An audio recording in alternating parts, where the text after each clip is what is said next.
नमस्ते। सोचिए जरा, क्या एक साधारण सी नाई की दुकान एक बड़े लग्जरी कार रेंटल एम्पायर की शुरुआत हो सकती है? आज हम रमेश बाबू की एक ऐसी ही अविश्वसनीय यात्रा को समझेंगे, जिनकी कहानी ये साबित करती है कि कैसे एक मामूली शुरुआत से भी असाधारण सफलता हासिल की जा सकती है। 4000। इस नंबर को जरा ध्यान से देखिए। ये सिर्फ एक आंकड़ा नहीं है, ये एक ऐसी सल्तनत की निशानी है जो एक बहुत ही अनपेक्षित जगह से बनाई गई है। बिल्कुल सही। हम बात कर रहे हैं 4000 से भी ज्यादा गाड़ियों के एक फ्लीट की। जरा कल्पना कीजिए एक इतने बड़े कार रेंटल बिजनेस की जिसकी शुरुआत सिर्फ एक इंसान ने की हो। तो सवाल ये उठता है कि आखिर इस सब के पीछे है कौन? किसने खड़ा किया इतना बड़ा ऑपरेशन और उन्होंने शुरुआत कहां से की? इसका जवाब जितना हैरान करने वाला है ना, उतना ही इंस्पायरिंग भी। इस एम्पायर का फाउंडर कोई और नहीं बल्कि बैंगलोर का एक साधारण सा नाई है। चलिए देखते हैं उन्होंने ये किया कैसे। तो चलिए शुरू से शुरू करते हैं।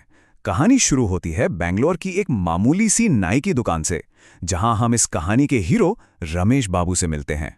रमेश बाबू पेशे से एक हजाम थे, यानी कि एक नाई। ये उनका खानदानी पेशा था जो पीढ़ियों से चला आ रहा था। ये एक इज्जत वाला काम जरूर था, लेकिन इसकी अपनी चुनौतियां भी थीं। तो देखिए, रमेश बाबू के सामने एक सिचुएशन थी। एक तरफ था उनका पारंपरिक काम और दूसरी तरफ एक कड़वी सच्चाई। आमदनी बहुत कम थी और बिना किसी फॉर्मल डिग्री के आगे बढ़ने के रास्ते भी काफी मुश्किल लग रहे थे। मगर उन्हीं मुश्किलों के बीच उन्होंने एक ऐसा फैसला लिया, एक ऐसा बड़ा दाव खेला जिसने उनकी जिंदगी की दिशा हमेशा के लिए बदल दी। और सब कुछ शुरू हुआ बस एक सिंगल डिसाइसिव स्टेप से। उन्होंने एक बहुत बड़ा रिस्क उठाया, एक कार खरीदने के लिए लोन लिया। पर बात सिर्फ कार खरीदने तक नहीं रुकी। उन्होंने खुद स्टीयरिंग व्हील संभाला और अपनी किस्मत अपने हाथों में ले ली। तो उस एक कार का, उस एक बड़े रिस्क का अंजाम क्या हुआ?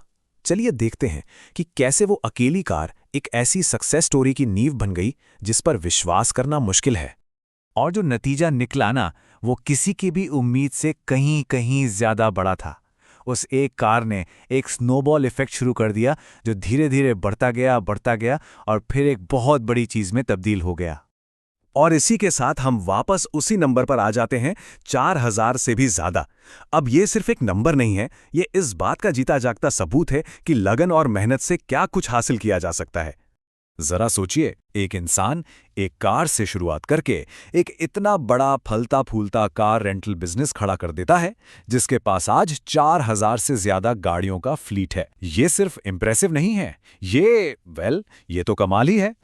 तो इस पूरी इनक्रेडिबल जर्नी से हमें क्या सीखने को मिलता है?